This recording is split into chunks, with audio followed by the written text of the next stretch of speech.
Hello friends, welcome है आप सभी का हमारे रहस्य खुलने दो चैनल पे। हम आज देखेंगे डर का एहसास। ये एक भूत की कहानी है जिसमें किरण नाम के एक टीचर को एक बार डर का एहसास हुआ। एक गांव के छोटे से स्कूल में वो पढ़ाते थे। वो स्कूल में सारे बच्चों को बहुत प्यार करते थे। बच्चे भी उनकी सारी बातें मानते थे।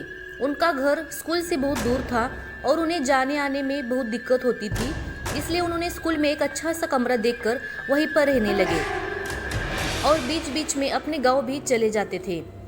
कमरा एकदम अच्छा था, खिड़कियों से ताज़ी हवा आती थी और स्कूल के थोड़ी ही दूर पर एक छोटा सा गांव था, इसलिए कोई डरने की बात भी नहीं थी। टीचर वहां आराम से रहने लगे। ऐसे ही कुछ दिन बीत गया। एक दिन टीचर रात में सो रहे थे, तभी उन्हें खिड़की से कुछ अजीब सी आवाज सुनाई दिया। उन्होंने दरवाजा खोलकर देखा तो बाहर कोई नहीं था। उन्होंने उस आवाज को नजरअंदाज किया और फिर दरवाजा बंद करके सो गए। दूसरे दिन भी रात के समय फिर खिड़की से अजीब सी आवाज आने लगी। टीचर ने थोड़ा गुस्से में कहा, कौन है खिड़की पर जो इतनी रात को हमें परेशान कर रहा है?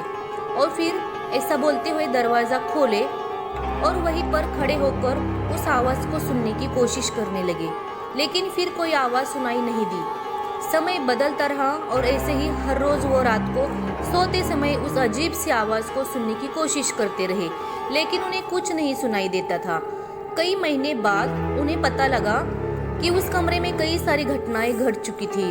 एक दिन शाम को टीचर उदास होकर बाहर बैठे हुए थे। तभी गांव का एक आदमी आकर पूछा, क्या हुआ मास्टर जी, आप इतने उदास क्यों हैं?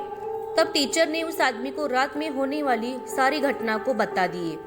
तब उस आदमी ने टीचर को बताया, बहुत साल पहले इस कमरे में कई सारी घटनाएं हो चुकी है और इस कमरे में एक स्वामी नाम का आदमी अपने परिवार के साथ रहता था। किसी कारण उसके परिवार वालों ने ही उसकी हत्या कर दिए और इस कमरे को छोड़कर भाग गए। तब से लेकर आज तक इस कमरे में हमेशा भूत का वास रहता है और रात को आते जाते लोगों को परेशान करता रहता है। टीचर इस बात को सुनकर काफी डर गया था और कमरे में जाने की हिम्मत नहीं कर रहा था। जैसे तैसे करके रात गुजारा और दूसरे दिन ही वह स्कूल छोड़कर हमेशा हमेशा के लिए अपने गांव चला गया और कभी उस कमरे को देखने के लिए भी नहीं आया, क्योंकि उसे डर का एहसास होने लगा था। दोस्तों, कैसे लगी ये रहस्यमय कहानी हमें कमेंट में ज़रूर बताइएगा और ऐसे ही कहानी देखने के लिए हमारे चैनल को लाइक, सब्सक्राइब और शेयर ज़रूर करिएगा। फिर मिलते हैं और एक नई रहस्यमय कहानी के साथ अगले वीडियो में।